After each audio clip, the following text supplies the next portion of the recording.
সবশেষ খবর হচ্ছে বিএনপির ভারপ্রাপ্ত chairman BNP chairperson Begum Khaleda জিয়ার বড় ছেলে তারেক রহমান দীর্ঘ প্রায় 1.5 যুগ পর তিনি বাংলাদেশে ফিরছেন। হ্যাঁ, চূড়ান্তভাবে বাংলাদেশে ফিরছেন এমন একটি খবর। সেই খবরে বলা হচ্ছে তারেক রহমানের জন্য বাংলাদেশে বাড়িও খোঁজা হচ্ছে। কবে ফিরছেন সম্ভাব্য সময় বলা হচ্ছে আসছে বছর, নতুন বছর 2025 সালের প্রথম দিকেই বিএনপি ভারপ্রাপ্ত চেয়ারম্যান তারেক রহমান দেশে ফিরছেন। দর্শক বন্ধুরা, ব্রেকিং নিউজ, সেটি হচ্ছে আপনার জামায়াতের ইসলাম এবং জামায়াতের আমির যে আছে তিনি গ্রেফতার হতে যাচ্ছে। কি কারণে? সেটি হচ্ছে তারেক রহমান যে কোনো সময় দেশে ফিরবেন এমন একটি আভাস পাওয়া গেছে। তার জন্য বাসা খোঁজা হচ্ছে। গুরুত্বপূর্ণ বিষয় হচ্ছে তার জন্য বাসা খোঁজা হচ্ছে, কোন বাসায় থেকে তিনি তার রাজনৈতিক কার্যক্রম পরিচালনা করবেন বা বসবাস করবেন। তো বন্ধুরা, বাংলাদেশি বুদ্ধিজীবীরা যারা কিছুদিন আগেও ভারতের কিছু ভূখণ্ড নিয়ে গ্রেটার বাংলাদেশ গড়ার স্বপ্ন দেখছিলেন এবং ভারতের ভাগাভাগির কথা বলছিলেন, আজ তারাই বড় বিপদের মুখে পড়েছেন। 2013 সালের কিছু শাহবাগীদের কারণে আজ বিতর্কিত হচ্ছে বাংলাদেশ জাতীয়তাবাদী দল। বাংলাদেশ জাতীয়তাবাদী দলের পক্ষ সেজে বিশ্ব রাজনীতিতে এখন যে খেলাটা চলছে, আপনি চোখ দিয়ে দেখছেন কিন্তু আপনি দেখছেন না, আপনি কান দিয়ে শুনছেন কিন্তু আপনি শুনছেন না, আপনি বিষয়টা বুঝতে পারতেছেন কিন্তু আপনি বুঝতে পারতেছেন না। মানে এই একটা স্বৈরতান্ত্রিক মেন্টালিটি সারা পৃথিবী জুড়ে চলছে। তারেক রহমান খারাপ কাম করলে তারেক রহমানের বিরুদ্ধে আন্দোলন করবো। বাঙালিরা বড় অজিনিস। বাঙালি মধুসূদন দত্তের হে বঙ্গ ভান্ডারে তব বিবিধ রতন, তা সবে অবুদামি অবহেলা করি, পরধন লুবে মত্ত করিনি ভ্রমণ, পরদেশে ভিক্ষাবৃত্তি কুক্ষণে আছে, এগুলো পড়ো নাই। বাঙালি এই ব্যাপারে খুব সচেতন। যারা একবার সালাম দিব হে খারাপ কাম করলে আবার তারে আবার তার উল্টা স্লোগান দিত, সে চিন্তা করে না। কাজে তারেক রহমান সাহেব যদি ক্ষমতা বিএনপি ক্ষমতা তারেক রহমান ভালো না চালাইতে পারলে বাঙালি আরেকজনকে দিবে। শক্ত হাতে সেই লোকগুলোকে দমন করতে হবে আপনাদের। শক্ত হাতে সেই লোকগুলোর বিরুদ্ধে আপনাদেরকে ব্যবস্থা নিতে হবে। কেন নিতে হবে? কেন আপনাদেরকে এই কথাটি বলছি? অনেক ষড়যন্ত্র শুরু হয়েছে যেটি এই বাংলাদেশের বিরুদ্ধে, বাংলাদেশের স্বাধীনতার বিরুদ্ধে, সার্বভৌমত্বের বিরুদ্ধে। অবশেষে বিএনপি কর্মীদের জন্য বিশাল একটি সুখবর আসলো। তারেক জিয়া দেশে আসবে। তারেক জিয়ার জন্য বাংলাদেশের প্রত্যেকটা মানুষ অপেক্ষা করেছিল। তারেক জিয়া দেশে আসবে এবং বিএনপি দলটার দায়িত্ব নেবে। দর্শক শ্রোতা, অবশেষে নানান জল্পনা কল্পনার শেষে সব কিছু কিন্তু প্রকাশ হয় এবং ফাইনাল একটা ডেট ঘোষণা হয়। সেই ডেটের মধ্যেই কিন্তু তারেক জিয়া আসবে। দর্শক শ্রোতা, তারেক জিয়া আসাকে কেন্দ্র করে অনেকেই কিন্তু আতঙ্কেও রয়েছে। তারেক জিয়া যদি দেশে আসে তাহলে তো কেউ আর পরিকল্পনা করতে পারবে না, ষড়যন্ত্র করতে পারবে না, অন্যদিকে কোনো খারাপ কাজ করতে পারবে না। কারণ বিএনপি দলটা কিন্তু সবসময় চায় বাংলাদেশটা স্বাভাবিক থাকুক, বাংলাদেশটা সামনে এগিয়ে যাক। এখানে যদি কেউ পরিকল্পনা করে তাদেরকে কি করা হবে, তারেক জিয়া কি করবে, আপনারা সম্পূর্ণ ভিডিও দেখবেন তাহলে কিন্তু বুঝতে পারবেন এইসব নিউজগুলোর সত্যতা। এবং এইসব নিউজগুলা আমরা পর্যালোচনা করে অনেক তথ্য পাই এবং অনেক ভিডিও ক্লিপ পাই। সেই ভিডিওগুলো আপনাদের সামনে এক এক করে তুলে ধরবো। সবাই কি আলোচনা করতেছে, সমালোচনা করতেছে। ভিডিওটা একটু লং হবে কিন্তু অনেক তথ্য জানতে পারবেন এই সম্পূর্ণ ভিডিওতে। ধারাবাহিকলি দেখবেন এবং ভিডিও শেষে আপনাদের মন্তব্য করবেন। এই জায়গাগুলো দেখেন। তিনি বাংলাদেশে ফিরছেন। হ্যাঁ, চূড়ান্তভাবে বাংলাদেশে ফিরছেন এমন একটি খবর। সে খবরে বলা হচ্ছে তারেক রহমানের জন্য বাংলাদেশে বাড়িও খোঁজা হচ্ছে। কবে ফিরছেন সম্ভাব্য সময় বলা হচ্ছে আসছে বছর, নতুন বছর 2025 সালের ফেব্রুয়ারি মাসের প্রথম দিকেই বিএনপি ভারপ্রাপ্ত চেয়ারম্যান তারেক রহমান দেশে ফিরছেন। নিশ্চয়ই বিএনপির নেতাকর্মী এবং তার সমর্থকদের জন্য এটিকে বড় রকমের সুখবর। কারণ তারেক রহমান ফিরবে বাংলাদেশে বীরের বেশে, এটি বিএনপির দীর্ঘদিনের একটি স্লোগান, বিশেষ করে আওয়ামী লীগ যতদিন ক্ষমতায় ছিল। খবরটিতে আরো যোগ করা হয়েছে যে তারেক রহমান দেশে ফিরছেন সেই উপলক্ষে বিএনপির একটি বড় প্রতিনিধি দল লন্ডন থেকে, ঠিক বড় বলা যায় না, শক্তিশালী প্রতিনিধি দল, 4 জনের একটি প্রতিনিধি দল 16 ডিসেম্বরের আগেই বাংলাদেশে ঘুরে গেছেন। তারা বাংলাদেশে তারেক রহমান ফিরলে কি ধরনের পরিস্থিতি হতে পারে, তার নিরাপত্তা সংক্রান্ত কি ধরনের পরিস্থিতি দাঁড়াতে পারে, সেই বিষয়গুলো বিবেচনা করেছেন তারেক রহমান কোথায় থাকলে ভালো হয়। সে খবরে আছে যে তারেক রহমান বিএনপি চেয়ারপারসন বেগম খালেদা জিয়া গুলশানের যে বাসা ফিরোজায় থাকেন, সেই ফিরোজাতে এসে উঠবেন এবং ফিরোজার আশেপাশে তারেক রহমানের জন্য আরেকটি নতুন বাসা দেখা হচ্ছে। কারণ ফিরোজায় বেগম খালেদা জিয়া তিনি যেহেতু অসুস্থ, সেখানে তারেক রহমানের থেকে রাজনৈতিক কর্মকাণ্ড চালানো একটু সমস্যা হতে পারে। সেখানে তারেক রহমানের জন্য আলাদা আরেকটি ভিন্ন একটি বাসা দেখা হবে। সেসব প্রেক্ষাপট বিবেচনায় রেখে বিএনপি নেতাদের কোট করে বলা হচ্ছে যে তারেক রহমানের আইনি প্রক্রিয়া, মানে আদালত এবং আইনজীবীরা যা বলেন তার উপরেই সেটি নির্ভর করছে, তবে খুব দ্রুততার সঙ্গে করা হবে। বিএনপির মহাসচিব মির্জা ফখরুল ইসলাম আলমগীর তিনি 12 ডিসেম্বর লন্ডন থেকে এসে তিনিও জানিয়েছিলেন যে তারেক রহমানের বিরুদ্ধে যেসব মামলা রয়েছে সেই মামলাগুলো মিথ্যা এবং হয়রানিমূলক, সেগুলো প্রত্যাহার হয়ে গেলেই তারেক রহমান ফিরছেন খুব দ্রুত সময়ের মধ্যে। আমরা সে বিষয়ে আপনাদেরকে তখন আপডেট জানিয়েছিলাম। এবার যোগ করা হচ্ছে, বলা হচ্ছে যে মামলাগুলো যেগুলো আছে তার মধ্যে বেশিরভাগই মানহানির মামলা। সেই মানহানি মামলার 24টি মানহানি মামলা এখনো বাকি আছে, তবে সেগুলো দ্রুততম সময়ে শেষ করার জন্য, নিষ্পত্তির জন্য শেষ করা হচ্ছে। মানহানির মামলাগুলো বেশিরভাগই তারেক রহমানের বিরুদ্ধে খালাস হয়ে যাচ্ছে, মানে মামলাগুলো নিষ্পত্তি হয়ে যাচ্ছে। আর 3টি মামলায় তারেক রহমানের সাজা রয়েছে, তবে সেই সাজাগুলো খুব দ্রুততার সঙ্গে নিঃশেষ করার জন্য, যেহেতু তেমন কোনো প্রতিবন্ধকতা নেই, শেষ হয়ে যাবে বলে বিএনপি আশা করছে। বলেই বিএনপির ভেতরে এখন সবচেয়ে বড় আলোচনা যেটা, যে তারেক রহমান ফেব্রুয়ারির মধ্যেই বাংলাদেশে ব্যাক করছেন। তারেক রহমানের সবচেয়ে বড় মামলাটি ছিল 21 আগস্ট গ্রেনেড মামলা। সেই মামলাটি থেকে তারেক রহমান বেকসুর খালাস পেয়েছেন, তাকে মুক্ত করা হয়েছে। ফলে বিএনপির মধ্যে আশাটা আরো বেশি জেগেছে যে তারেক রহমানের দেশে ফিরতে বাধা নেই। তারেক রহমানের পাসপোর্ট বা অন্যান্য বিষয়গুলো, যেহেতু সরকার এখানে কোনো প্রতিবন্ধকতা তৈরি করছে না বলেই আপাত দৃষ্টিতে সবাই মনে করছে, এবং বিএনপি সেই কমফোর্ট জোনে আছে, সেই কারণে তারেক রহমানের দেশে ফেরার বিষয়টি এখন অনেকটা উজ্জ্বল থেকে উজ্জ্বলতর হয়ে উঠেছে। বিএনপির স্থায়ী কমিটির সদস্য সালাউদ্দিন আহমেদ তিনি লন্ডন গেছেন। লন্ডনে তারেক রহমানের সাথে তার দেখা হবে, এবং সালাউদ্দিন আহমেদ এবং তারেক রহমানের এই বৈঠকটি একটি খুব সিগনিফিক্যান্ট বৈঠক বলে বিএনপি নেতাকর্মীরা মনে করছেন। সেই বৈঠকের মূল আলোচনা হতে পারে তারেক রহমানের দেশে ফেরা নিয়ে, এবং সালাউদ্দিন আহমেদ আসার পর তারেক রহমানের দেশে ফেরার সুনির্দিষ্ট একটি টাইমলাইন সম্পর্কে জানা যাবে বলেও বিএনপি সূত্র নিশ্চিত করেছে। এই খবরগুলো খুব স্পেসিফিকলি আপনারা জানতে পারবেন আজকের পত্রিকায়। সেই পত্রিকায় একটি ডেপথ রিপোর্ট করেছে, সেখানেও হেডলাইন করেছে তারেক রহমান দেশে ফিরছেন, তার জন্য বাসা খোঁজা হচ্ছে। সেই খবরটি সূত্র ধরে আপনাদেরকে জানাচ্ছি। তারেক রহমান বাংলাদেশে ফেরাটা বাংলাদেশের বর্তমান রাজনীতির জন্য একটি বড় সিগনিফিক্যান্ট ঘটনা, কারণ বাংলাদেশের রাজনীতির দুই মেরু আওয়ামী লীগ এবং বিএনপি, এই বিএনপি আওয়ামী লীগ এই দুই মেরুর যে দুই কাণ্ডারি, সেই কাণ্ডারির এখন এক কাণ্ডারি রাজনীতিতে সবচেয়ে বেশি সারফেসে আছেন, তিনি হচ্ছেন তারেক রহমান। তারেক রহমান 2007 সালের 7 মার্চ তিনি গ্রেফতার হয়েছিলেন। সেই সময় 111 গভর্নমেন্ট নামে পরিচিত ফখরুদ্দিন মঈনুদ্দিন গভর্নমেন্টের সময়। তার পরের বছর 8 সেপ্টেম্বর মুক্তি পান প্যারোলে, এবং 11 সেপ্টেম্বর 2008 তিনি বাংলাদেশ ছেড়েছিলেন। আজকে প্রায় 16 বছর তারেক রহমান বাংলাদেশে নেই, এবং এই সময়ের মধ্যে তিনি এখানে আসতে পারেননি। তার ভাই মারা গিয়েছিলেন, তারপরে তার আসা হয়নি। তার মার অসুস্থতা ছিল, সে সময় তার আসা হয়নি।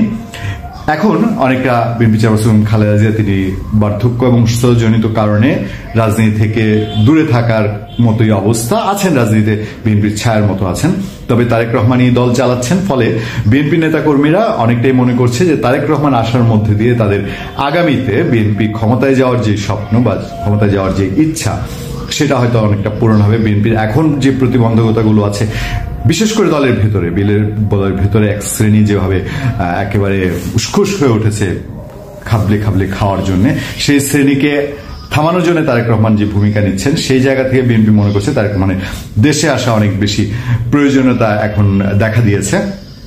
সেই ক্ষেত্রে তারেক রহমান দেশে আসলে একচ্ছত্রভাবে বিএনপির বাংলাদেশের রাজনীতিতে নিয়ন্ত্রণ বা তাকে বাংলাদেশের রাজনীতিতে তার যেই অবস্থান সেটাকে আরো পরিপক্ক করার এবং স্থায়িত্বের দিকে নেওয়ার একটি পরিস্থিতি তৈরি হবে, এরকম একটি জায়গা থেকে যে তারা বিভিন্ন জায়গায় বিভিন্ন পেজে বিভিন্ন মন্তব্য কিংবা বক্তব্য প্রদান করে যাচ্ছেন। মনে হচ্ছে যেন মায়ের চাইতে মাসির দরদ অনেক বেশি। সাম্প্রতিক সময় আমরা দেখছি তারা বাংলাদেশের সজ্জন ব্যক্তিত্ব, সাংবাদিকতার জগতের দিকপাল, আমার দেশ সম্পাদক মাহমুদুর রহমানকে পর্যন্ত ছাড় দেয়নি। তারা মন্তব্য করেছিলেন আমাদের প্রিয় শহীদ, সকলের প্রিয় ব্যক্তিত্ব, বাংলাদেশের স্বাধীনতার সূর্য সন্তান যারা 2024-এ অবদান রেখেছেন, সেই ওয়াসিমের ছবি নিয়ে বিতর্কিত কর্মকাণ্ড। ওয়াসিমের ছবিটি রাতের বেলা যখন পাবলিশড হয় আমার দেশের টেস্ট কেস, সেই সময় ভুলবশত পিকচারটি সেখানে কেউ দেখতে পায়নি। পরক্ষণেই পরিবর্তন করে সকালের আগেই যেই পত্রিকা ছাপা হয়েছে এবং মানুষের হাতে গিয়েছে সেটাতে ওয়াসিমের ছবি সহ ছিল। কিন্তু একটি গোষ্ঠী আমার দেশের মাহমুদুর রহমানকে বিতর্কিত করতে লাগলো, আমার দেশ পত্রিকাকে পর্যন্ত বন্ধ করার জন্য তারা উঠে পড়ে মাঠে নামলো। তারা প্রচারণা চালালো বয়কট করতে হবে আমার দেশ। কিন্তু এরা কারা? এরা কি মাহমুদুর রহমানের চাইতে ত্যাগ তিতিক্ষায় দেশপ্রেমে উজ্জীবিত কোনো মানুষ? এরা কারা? এরা কি আসলে সত্যিকার বিএনপি কিংবা জাতীয়তাবাদী মূল্যবোধের কোনো মানুষ? এরা কারা? আসলে কি এরা এখন পর্যন্ত মাহমুদুর রহমান যে জুলুম নির্যাতন অত্যাচারের শিকার হয়েছে তার ধারে কাছেও পৌঁছেছে? না। কিন্তু তারা যারা হচ্ছে সুযোগ সন্ধানী এবং বর্তমান ফ্যাসিবাদ আওয়ামী লীগের পতনের পরে বাংলাদেশে পরগাছা হিসাবে বেঁচে থাকার জন্য নিজেদেরকে ভোল পাল্টিয়ে বিএনপির কাঁধে ভর চড়ানোর জন্য কিছু মানুষ এই কাজ করছে। আপনারা জানেন বাংলাদেশ জাতীয়তাবাদী দলের নেতা হচ্ছেন আমাদের সাবেক 3 বারের প্রধানমন্ত্রী, বাংলাদেশের গণমানুষের নেত্রী দেশ নেত্রী বেগম খালেদা জিয়া। বাংলাদেশের এই দেশ নেত্রী বেগম খালেদা জিয়ার যত জুলুম অত্যাচার নির্যাতন সহ্য করেছে তা দ্বিতীয় আরেকজন ব্যক্তিকে বাংলাদেশ জাতীয়তাবাদী দলের পক্ষ থেকে দেখাতে পারবেন না। দেশ নায়ক জনাব তারেক রহমান, যিনি বাংলাদেশের মানুষের কাছে, যুবকদের কাছে সবচাইতে জনপ্রিয় একজন ব্যক্তিত্ব, রাজনীতিতে তার যে দূরদর্শিতা সেটার ধারে কাছেও বাংলাদেশের অনেক মানুষকেই আপনি পাবেন না। বলতে গেলে এক বাক্যে এই মুহূর্তে বাংলাদেশ যেই মানুষটির অপেক্ষায়, যার নেতৃত্বের অপেক্ষায়, তিনি হচ্ছেন জনাব তারেক রহমান। আজ এই দেশ নেত্রী বেগম খালেদা জিয়ার চাইতে, তারেক রহমানের চাইতে বেশি বোঝা মানুষগুলোই বাংলাদেশ জাতীয়তাবাদী দলের ক্ষতি করে এমন ক্ষতি করছে মনে হচ্ছে যেন দলটাকে তারা গর্তে ফালানোর জন্য অপেক্ষা করছে। অথচ দেশ নেত্রী বেগম খালেদা জিয়ার বক্তব্য, আজকের জননেতা জনাব তারেক রহমান সাহেবের বক্তব্য প্রতিনিয়ত ঐক্য প্রতিষ্ঠার বক্তব্য। তারা চায় বাংলাদেশে যে কোনো মূল্যে ঐক্য প্রতিষ্ঠিত হোক, সকল রাজনৈতিক দলের নেতৃবৃন্দের সাথে তাদের সুসম্পর্ক থাকুক, বাংলাদেশের ছাত্র সমাজ, যুব সমাজ এবং বাংলাদেশের সকল সংবাদ মাধ্যম থেকে শুরু করে বাংলাদেশে যারা মজলুমের পক্ষে তাদের সাথে এই দেশনায়ক জনাব তারেক রহমান এবং দেশ নেত্রী বেগম খালেদা জিয়া কিন্তু সর্বসময় তারা চিন্তা করছেন এবং তাদের পাশেই আছেন। কিন্তু একটি গোষ্ঠী দেখবেন ফেসবুকে বিনা কারণে কিংবা কারণ থাকুক কিংবা না থাকুক টেনে হেঁচড়ে বাংলাদেশের জাতীয়তাবাদী দলের সাথে ভিন্ন অন্য কোনো দল কিংবা ছোট ভাইদের সাথে দূর সম্পর্ক তৈরির জন্য একটু উঠে পড়ে লেগেছে। যেমন আপনি হঠাৎ করে দেখবেন জামাত শিবিরের চরম মাত্রার বিরোধিতা করা। আমি জামাত শিবিরের পক্ষে কিংবা বিপক্ষের কোনো স্টেটমেন্ট বিএনপি দেখ, সেটার তো দরকার নেই। বিএনপি দেশনেত্রী বেগম খালেদা জিয়া এবং তারেক রহমান তো তাদেরকে নিয়ে ব্যস্ত নাই, তারা ঐক্য নিয়ে ব্যস্ত, কিন্তু আপনি ব্যস্ত জামাত শিবির নিয়ে। এরপরে আপনি দেখবেন কিছু কিছু লোক ছাত্রদেরকে নিয়ে বিতর্কিত করার জন্য মাঠে পড়ে লেগেছে। এই ছাত্ররা 24-এর গণ আন্দোলন করে বাংলাদেশের মানুষের নেতৃত্ব দিয়ে বাংলাদেশকে স্বাধীন করে দিয়েছে। ছাত্রদেরকে স্বীকৃতি দিয়ে এই দেশনেত্রী বেগম খালেদা জিয়া প্রথম বক্তব্য রেখেছেন এবং তার ভিডিও এখনো বাংলাদেশের সব জায়গায় কিন্তু প্রচারিত হয়েছে। দেশ নায়ক জনাব তারেক রহমান যতগুলো বক্তব্য দিচ্ছেন প্রত্যেকটি বক্তব্যের মধ্যেই কিন্তু এই ছাত্র জনতার কথা স্বীকার করে তারপরে বক্তব্য দিচ্ছেন। তার অর্থই হচ্ছে আমরা ছাত্র জনতাকে প্রতিপক্ষ মনে করি না, আমরা ছাত্রদের এই বিপ্লবকে ধারণ করি, লালন করি। ছাত্র জনতা আমাদের অনেক বিষয়ে বক্তব্য রাখতেই পারে, কিন্তু আমরা তাদের প্রত্যেকটি বক্তব্যের রিয়্যাক্ট দেখানোর জন্য বসে থাকবো না। কারণ আমরা বাংলাদেশের সর্ববৃহত্তর একটি দল, সর্বোচ্চ ত্যাগ আমাদের থাকতে হবে, সর্বোচ্চ ধৈর্য আমাদের থাকতে হবে, সর্বোচ্চ ভালোবাসা মানুষের প্রতি আমাদের থাকতে হবে, সর্বোচ্চ ন্যায় নিষ্ঠা এবং আদর্শ আমাদের থাকতে হবে। তাহলে ওরা কারা যারা আজকের এই দলটাকে বিতর্কিত করার জন্য নিজের ফেসবুককে ব্যবহার করে কিংবা ইউটিউবকে ব্যবহার করে কিংবা যে কোনো জায়গায় যে কোনো মূল্যে এই সকল ইস্যুগুলোকে টেনে এনে ঠিক আওয়ামী লীগ যেভাবে সমালোচনা করত সেইভাবে সমালোচনায় মাঠে পড়ে লেগেছে। এর কারণ হচ্ছে তারা সত্যিকার শহীদ রাষ্ট্রপতি জিয়াউর রহমানের আদর্শ বিশ্বাস করে না। এর কারণ হচ্ছে তারা সত্যিকার দেশ নেত্রী বেগম খালেদা জিয়া এবং তারেক রহমানের আদর্শকে লালন করে না। যদি তাই করত তাহলে তারা এই ধরনের অ্যাক্টিভিটিস করতে পারে না। কারণ তাদের মাথায় ঢুকে গিয়েছে যে আমাকে যে কোনো মূল্যে ফার্স্ট হতে হবে। কিভাবে? এই ফেসবুকে লেখালেখি করে। আমার বিরুদ্ধে যদি কোনো একজন ছাত্র একটা পোস্ট করেছে, ওটার এন্টি পোস্ট আমি 5টা করতে পারলেই মনে হয় আমার বিজয়। আসলে এই পোস্ট যে আমার ক্ষতি করছে সেই জ্ঞানটুকু তাদের নেই। শুধু জ্ঞান নয়, আমি মনে করি তারা আপনার আমাদের কেউ নয়। তারা উঠে এসে জুড়ে বসে আপনার পাশে আপন হওয়ার চেষ্টা করছে মাত্র। কয়েক বছরের মধ্যে দেখবেন কয়েক ধরনের ভিডিও তাদের বাংলাদেশে প্রচলিত আছে, যারা বিন্দুমাত্র বিএনপির হয়ে কোনোদিন কাজ করেন নাই, হঠাৎ করে বিএনপির জন্য মাঠে নেমেছেন। কি ভাবছেন তিনি বিএনপি হয়ে গিয়েছেন? মোটেও না। যারা ভাবছে আজকের মাহমুদুর রহমানের মতো মানুষকে বিতর্কিত করতে পারলে তারা খুব বড় কিছু হয়ে যাবে, তারা তো আসলে কোনো বিএনপির লোক না, তারা তো আসলে জাতীয়তাবাদী মূল্যবোধের কোনো লোক না, তারা তো আসলে ইসলামী ধর্মীয় মূল্যবোধের কোনো লোক না, কিংবা বাংলাদেশের সর্বধর্মীয় গোত্রীয় মানুষের মূল্যবোধের লোক নয়। আমরা বাংলাদেশটাকে শান্তিপূর্ণ অবস্থানে দেখতে চাই, বাংলাদেশটাকে আমরা সঠিক জায়গায় নিয়ে যেতে চাই, এবং সেটা সম্ভব তারেক রহমানের নেতৃত্বেই। কিন্তু তার এই নেতৃত্বকে বিতর্কিত করতে যেমন দেশি বিদেশি ষড়যন্ত্র চলছে, তেমনি আমাদের মধ্যেও ঘাপটি মেরে কিছু মানুষ এই অপকর্মে লিপ্ত হচ্ছে। মনে রাখবেন, আপনি যত বড় শক্তি, আপনার গায়ে তত বড় ঢিল মানুষ মারবেই। আমাদের গায়ে ঢিল মারুক, তারেক রহমানের গায়ে ঢিল মারুক, খালেদা জিয়ার গায়ে ঢিল মারুক, তাতে খালেদা জিয়ার কোনো 1 ইঞ্চিও ক্ষতি হবে না, তারেক রহমানের 1 ইঞ্চিও ক্ষতি হবে না।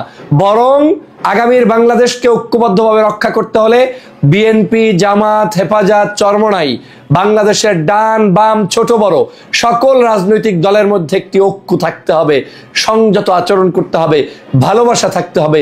বাংলাদেশের প্রত্যেকটি শ্রেণীর পেশার মানুষের সাথে আমাদের সুসম্পর্ক বৃদ্ধি করতে হবে। যদি সেটা আমরা করতে ব্যর্থ হই, তাহলে আওয়ামী লীগ এখানে জয় জয়কার করবে, কারণ আওয়ামী লীগের উদ্দেশ্য হচ্ছে অনৈক্য সৃষ্টি করে তাদের এই লুকিয়ে থাকা দোসরগুলো আবার মাঠে ময়দানে নতুন করে কাজ করতে চায়। অতএব এই দেশকে যদি এগিয়ে নিয়ে যেতে চান, দেশকে যদি সত্যিকার অর্থে ভালোবাসতে চান, তাহলে সবার আগে উচিত হবে দেশকে ভালোবাসুন, দলকে ভালোবাসুন। তিনি গ্রেফতার হতে যাচ্ছে কি কারণে? সেটি হচ্ছে, অনেকেই আপনারা জানেন যে কুমিল্লাতে একজন মুক্তিযোদ্ধাকে জুতার মালা পরিয়ে তাকে কিভাবে অপমান করা হয়। এই ঘটনা যখন নাকি ভাইরাল হয়, আমাদের অন্তর্বর্তীকালে সরকার অবশেষে একটা ভালো পদক্ষেপ নিচ্ছে। হ্যাঁ, সেই পদক্ষেপটা আপনার বাস্তবায়ন তখনই হবে যখন নাকি সেই কথা কাজের সাথে মিল রাখবে। আসুন একটা ভিডিও দেখি, তারপর বাকি কথা বলছি। কুমিল্লায় লাঞ্ছনার জন্য জামায়াত শিবিরের কর্মীদের দায়ী করেছেন মুক্তিযোদ্ধা আব্দুল হাই কানু। এদিকে মুক্তিযোদ্ধাকে হেনস্থার ঘটনায় তীব্র নিন্দা জানিয়েছেন প্রধান উপদেষ্টা ডক্টর মোহাম্মদ ইউনূস। ঘটনার সঙ্গে জড়িতদের দ্রুত গ্রেফতার করার নির্দেশ দেন তিনি। আচ্ছা শুনে না, দেখতে হবে না তো, তারা কিন্তু বলছে এবং রিপোর্ট করছে, এবং তারা মানে এটাও বলছে যে অন্তর্বর্তীকালে সরকার তিনি খুবই দুঃখ প্রকাশ করেন, এবং যে বা যারা নাকি এটার সাথে জড়িত তাদেরকে অতি দ্রুত আইনের আওতায় আনতে হবে, কিংবা গ্রেফতারের আওতায় আনতে হবে, এবং সেখানে পুলিশ প্রশাসন যায় ইনকোয়ারির জন্য, তাই না? তো আমার কথা হচ্ছে, এটা তো লেট হওয়ার তো কিছু নাই যদি গ্রেফতারি করতে হয়, কারণ যে বা যারা নাকি ভিডিও করছে তাদের তো একটা ব্যাকগ্রাউন্ডে তাদের বয়স ছিল যে এটা কোন দল বা এরা আসলে কাদের নির্দেশে এই ধরনের কাজ করতেছে, এটা তো বোঝাই যাচ্ছে বর্তমান বাংলাদেশে। আরে ভাই, জামায়াত ইসলামের কাছে এটার জন্য কি আপনাকে সাইন্টিস্ট হতে হবে, বিজ্ঞান হতে হবে, আপনাকে বুদ্ধিজীবী হতে হবে না তো।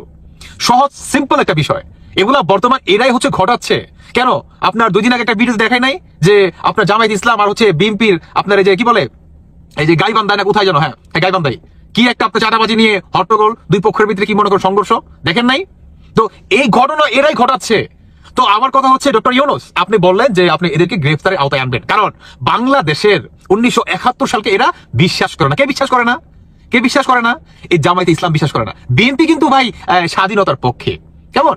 বিএনপি কিন্তু স্বাধীনতার পক্ষে, তো বিশ্বাস করে না কেন? জামায়াত ইসলাম, জামাত শিবির এরা হচ্ছে স্বাধীনতা বিরোধী, এরা স্বাধীনতা বিশ্বাস করে না। 1971 সালকে তারা স্বাধীনতা বলে তারা মেনে নেয় না। তো এই ঘটনা কারা ঘটাচ্ছে? সমীকরণ মিলে গেল, জামায়াত ইসলামের কাজ। এখন আসুন আপনাদেরকে সর্বশেষ আমি একটা ফুটেজ দেখাই, দেখেন ছবিটা দেখেন। সাংবাদিক ইলিয়াস ভাই তিনি বললেন কি, যে আপনার আওয়ামী লীগ হোক কিংবা মসজিদের ইমাম হোক, সে যেই হোক না কেন, তাকে গলায় জুতার মালা দিছে, এটা নিয়ে তো বাড়াবাড়ি করার কি আছে? তো আমার কথা হচ্ছে, সেই আওয়ামী লীগ হয়েছে, হ্যাঁ, এখন মসজিদের ইমামও যদি হয়ে থাকে, মানে কি তিনি মিন করতে যাচ্ছে, একজন আওয়ামী লীগ যদি মসজিদের ইমামও হয়, তাও তাকে জুতার মালা দিয়ে এভাবে স্বাগতম জানাতে হবে। এটা তো বাড়াবাড়ির তো কিছু নাই। মানে আপনি তাহলে বলে দিলেই হয়। সাংবাদিক ইলিয়াস ভাই, আপনি খুবই শ্রদ্ধার একজন মানুষ, আপনার প্রতি শ্রদ্ধা রেখে কথা বলতেছি, সেটা হচ্ছে আমি ক্ষুদ্র একটি মানুষ, হ্যাঁ, বলে দিলেই হয় যে আওয়ামী লীগের যারা নাকি আছে তারা বাংলাদেশে সারা জীবনের মতো আপনারা ত্যাগ করে বের হয়ে যান, আপনাদের বাংলাদেশে থাকার কোনো রাইট নাই।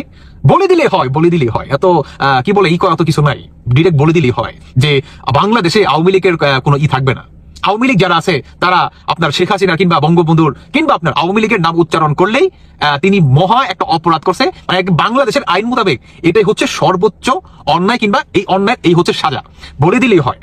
এই আইনটা পাশ করলেই তো হয়, এত মানে কানামাছি খেলার কি আছে বলেন, বলে দিলেই হয়।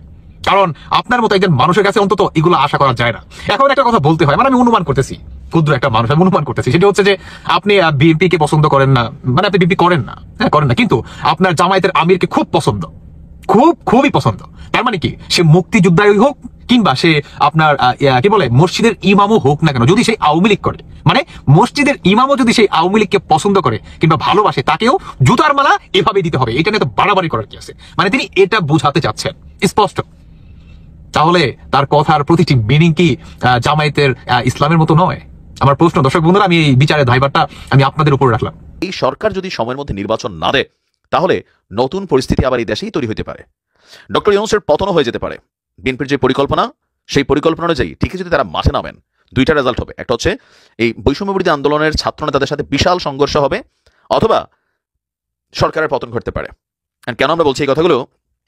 গতকালকে আমাদের বিএনপির মহাসচিব যিনি আছেন মির্জা ফখরুল ইসলাম আলমগীর, ভদ্রলোক মানুষ, তিনি বলছে যে ভোট এবং ভাতের অধিকারের জন্য আবার সবাইকে রাস্তায় নামতে হবে, এবং তিনি রাস্তায় নামার আহ্বান জানিয়েছেন।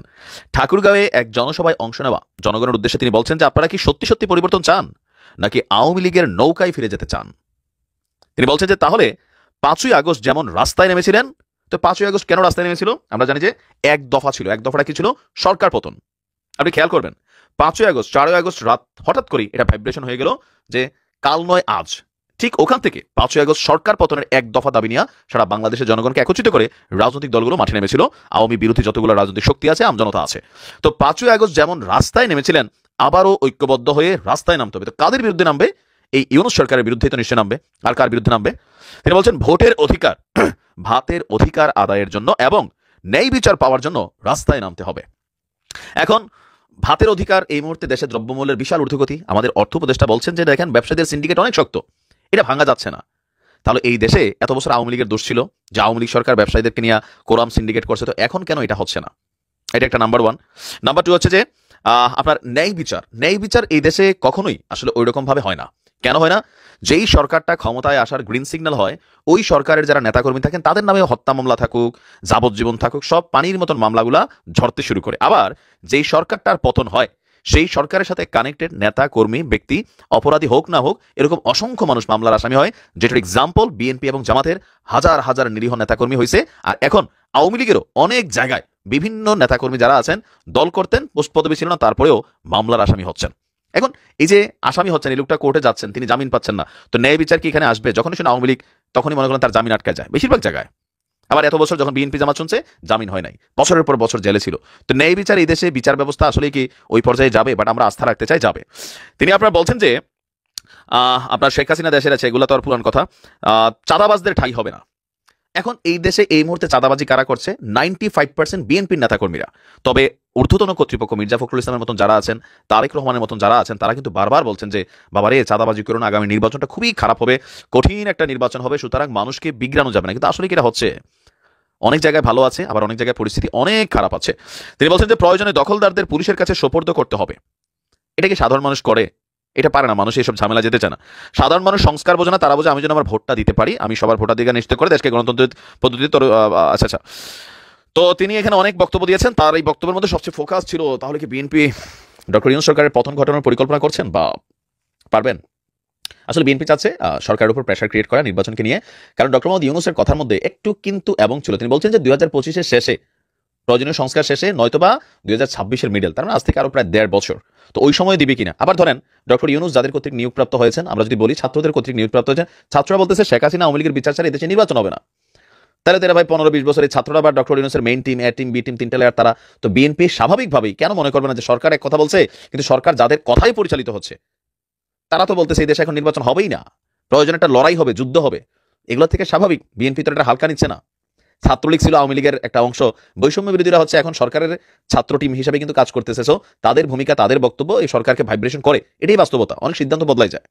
তো সেই ক্ষেত্রে আরেকটা 5ই আগস্ট কি আসতে যাচ্ছে? ডক্টর ইউনূস কি কনসার্ন আছেন? তিনি কি পারবেন এটাকে মোকাবেলা করতে, অথবা বিএনপি নেতাকর্মীদের সাহস হবে আর ছাত্র বৈষম্য বিরোধীরা তারা কি পারবে বিএনপিকে মোকাবেলা করতে? তবে সাংঘর্ষিক কোনো কিছু একটা ঘটবে, যেটা আমরা চাই না। এই কাজটা তারা কেন করলো? তারা কি কেবল আব্দুল হাই কানুকে অপমান করতে চেয়েছেন, নাকি তাদের মুক্তিযুদ্ধের বিষয়ে ব্যাপক ক্ষোভ আছে, যে ক্ষোভের বহিঃপ্রকাশ তারা হাতের কাছে একজন মুক্তিযোদ্ধাকে পেয়ে করেছেন? সবাই বলেছেন এই লোকগুলো জামাতের সমর্থক, এবং আপনারা সবাই জানেন চৌদ্দগ্রাম জামাত অধ্যুষিত একটা এলাকা। এখানে সবসময় জামাতের সঙ্গে আওয়ামী লীগের একটা কম্পিটিশন হয় নির্বাচনের সময়। বিএনপির এখানে কোনো পাত্তা টাত্তা খুব একটা নাই। জামাতের নেতা সৈয়দ মোহাম্মদ তাহের, উনি জামাতের একজন বড় নেতা, নায়েবে আমির। এবং এখানে আওয়ামী লীগের নেতা ছিলেন মুজিবুল হক, একসময় রেলমন্ত্রী ছিলেন। তারপরে এবার যাক নানা ঘটনার মাধ্যমে উনি আলোচিত, ওনাকে নিয়ে হাস্যরস অনেক কিছু হয়েছে এই সোসাইটিতে। এই আব্দুল হাই কানু যিনি আছেন, ওনার রাজনৈতিক পরিচয়টা একটু জানা যাক। উনি একসময় আওয়ামী লীগ করতেন, কিন্তু এই মুজিবুল হকের যন্ত্রণায় উনি এলাকায় থাকতে পারতেন না। মুজিবুল হক আওয়ামী লীগ করতেন, এটা হয় বাংলাদেশ এরকম দেখেছে, ক্ষমতাসীন দল আর এলাকায় কাউকে অপছন্দ করলে সে তার দল করলেও তাকে নানাভাবে হেনস্থা করে। এবং এই মুজিবুল হকের এরকম হেনস্থার শিকার এই আব্দুল হাই কানু হয়েছেন। ওনার নামে প্রায় 9টার মতো মামলা আছে, কিন্তু হত্যা মামলাও আছে। এই মামলাগুলো কিন্তু এই সময়ের না, ওই মুজিবুল হকের সময়ের দেওয়া। মুজিবুল হকের করা হত্যা মামলা, ওনার আমলে, ওনার প্ররোচনায় এই মামলাগুলি হয়েছে। উনি এলাকা ছাড়া ছিলেন 8 বছর। এখন মুজিবুল হক নাই, তো উনি এলাকায় গিয়েছেন, তখন তাকে জুতার মালা পরিয়ে দেওয়া হয়েছে। তাহলে এই লোকটার দোষটা কি? সে তো মুজিবুল হকের লোক না। সে তো মুজিবুল হক যে ক্ষমতার দাপট দেখিয়েছে মন্ত্রী থাকাকালীন, ওই সময়ও তো সে অত্যাচারিত। তাহলে তাকে আওয়ামী লীগের সুবিধাভোগী ব্যক্তি বলার নিশ্চয়ই কোনো সুযোগ নাই। তাহলে তার উপর ক্রোধ কেন? তাহলে তাকে অপমান করা হচ্ছে কেন? এটা আসলে আওয়ামী লীগ করার কারণে না, এটা মুক্তিযোদ্ধা হওয়ার কারণে। তুই বেটা মুক্তিযুদ্ধ করেছিস কেন? এই হলো রোষের কারণটা। যারা মুক্তিযুদ্ধকে অপছন্দ করে, যারা নানা ছোটানাতায় পরিবর্তিত পরিবেশে এখন সুযোগ পেলেই মুক্তিযুদ্ধকে অপমান করার চেষ্টা করে, অপমান করে আনন্দ অনুভব করে, এটা তাদের কাজ। তাহলে তারাই কি এখন এই সমাজে আমাদের দেশে পাওয়ারফুল হয়ে উঠেছে? তাহলে তারাই কি সমস্ত প্রশ্নের ঊর্ধ্বে উঠে গেছে? তাদেরকে কেউ কিছু বলবে না এরকম একটা বাস্তবতা কি এই দেশে তৈরি হয়েছে? সেরকম কোনো নমুনা কি আপনারা দেখতে পাচ্ছেন? যারা মুক্তিযুদ্ধকে অপমান করতে চায়, মুক্তিযোদ্ধাকে অপমান করতে চায়, মুক্তিযুদ্ধকে অস্বীকার করতে চায়, তারাই কি দেশে এখন সবচেয়ে পাওয়ারফুল শক্তি হয়ে গেছে? হওয়াটা কি উচিত? আমি প্রশ্নগুলো করছি, এই প্রশ্নগুলোর জবাব খুঁজছি আমি, এবং এই প্রশ্নগুলোর জবাব আমি এখন প্রথম খুঁজবো এই সরকারের কাছ থেকে, যে এমন একটা ঘটনার পর এই সরকার কি ভূমিকা নয় সেটা আমার দেখা দরকার। এই ঘটনার পেছনে কি সরকারের কোনো দায় নেই? আমি মনে করি আছে। এর মধ্যে প্রধান উপদেষ্টা অফিস থেকে এই ঘটনার প্রেক্ষিতে নিন্দা প্রকাশ করা হয়েছে, বলা হয়েছে যে দায়ী ব্যক্তিদের শাস্তি দেওয়া হবে। এটা কি বলার মধ্যে থেমে থাকবে নাকি আসলে কিছু হবে? এটা আমি দেখতে চাই। কারণ আমি মনে করি আজকে যে এই দুর্বিনীত আচরণ, মুক্তিযুদ্ধকে অপমান করার, মুক্তিযোদ্ধাকে অপমান করার, মুক্তিযুদ্ধকে অবমূল্যায়ন করার যে প্রবণতা, যে মানসিকতা, এর দায় কিছুটা ডক্টর ইউনূসের আছে। উনি বুঝে হোক না বুঝে হোক, ওই যে রিসেট বাটন টিপে দেওয়ার কথা বলেছিলেন, সেটাকেই অনেকে গ্রিন সিগন্যাল হিসেবে গ্রহণ করেছে। সবাই এখন রিসেট বাটন টেপার জন্য অস্থির হয়ে আছে, এবং সেটা তারা বাস্তবায়ন করতে চাচ্ছে। এই দায় ডক্টর ইউনূসকে নিতে হবে।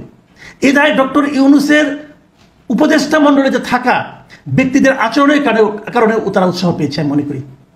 ওই যে ছবি টেনে নামানো, সংবিধান বিরোধী আচরণ করা, মুক্তিযুদ্ধের মহানায়ককে সাধারণ মানুষের পরিণত করার যে প্রচেষ্টা, এবং তাকে যাচ্ছে তাই এরকম তার সম্পর্কে সমালোচনা করার একটা যে উদগ্র প্রবণতা তাদের মধ্যে আছে, এই সবগুলো মিলিয়েই কিন্তু এই আজকের এরকম জুতার মালা গলায় দেওয়ার বাস্তবতা তৈরি হয়েছে। এটা এমনি এমনি হয়নি। আচ্ছা, একটা কথা আপনারা ভাবেন, অনেক সময় যেমন হয় যে লোকটাকে আমি অপছন্দ করি, লোকটা অনেক দুর্নীতি করেছে, অনেক খারাপ করেছে, মানুষকে টর্চার করেছে, ওকে তাকে পেলাম, দুটো চড়থাপড় মেরে দিলাম, এরকম কিন্তু হয়। কিন্তু এক্ষেত্রে কি তা হয়েছে? তা হয়নি। তা হয়নি কেন? জুতার মালা বানাতে গিয়েও তো একটু সময় লাগে। একটা জুতার মালা বানাতে দিয়ে দেখেন তো কতক্ষণ লাগে, পারেন কিনা খুব সহজে জুতার মালা বানাতে? এত সহজ না, কয়েক ঘন্টা সময় লাগবে এই কাজটা করতে। তারা এই কাজটা তো আগে থেকেই করেছে। তারা একজন মুক্তিযোদ্ধাকে অপমান করার জন্য প্রস্তুতি নিয়ে আসছিল, এবং আমার ধারণা তাদের কাছে আরও কয়েকটা মালা তাদের আছে, মুক্তিযোদ্ধা পাওয়া মাত্র তারা গলা বেঁধে লাগাই দিবে। এই লোকগুলো স্বাধীনতা বিরোধী, এই লোকগুলি রাষ্ট্রদ্রোহী আচরণ করেছে। এইভাবে কি তাদের বিচার হবে? লোকজন বলেছে তারা জামাত সমর্থক, জামায়াতের উপজেলা আমির যিনি আছেন মোহাম্মদ মাহফুজুর রহমান, তিনি বলেছেন এই ঘটনার সাথে স্থানীয় জামাতের কোনো সম্পৃক্ততা নাই। প্রবাসী আবুল হাশেম আমাদের দলের কেউ না, তবে সমর্থক কিংবা অনুসারী হলেও হতে পারে। এই যে দলের কেউ না, সমর্থক বা অনুসারী হলেও হতে পারে, সমর্থক বা অনুসারী হলেও হতে পারে বললেন কেন? তার মানে উনি তাকে ভালোভাবে চেনেন, এখন দায় এড়াতে চাইছেন। লোকজন তো জানে ভাই এরা কারা, এলাকার লোকজন জানে না। আপনি সাংবাদিকদের কি বললেন না বললেন তাদের কিছু যায় আসে না। এই সরকার, আগের সরকার পতনের পর নতুন সরকার আসার সময় আমি বিভিন্ন সময় দেখেছি জামাত ইসলামকে খুবই সংযত আচরণ করতে, আমি দেখেছি, আমি অস্বীকার করবো না এটা। কিন্তু তারপরেও সবসময় সব জায়গায় মধ্যে কন্ট্রোল রাখা যাচ্ছে না। এর দায়ভার কিন্তু জামাতকেই বহন করতে হবে আমি মনে করি। সাধারণ মানুষের মন যদি একবার উঠে যায় না, ঝামেলা পড়ে যাবেন ভাই।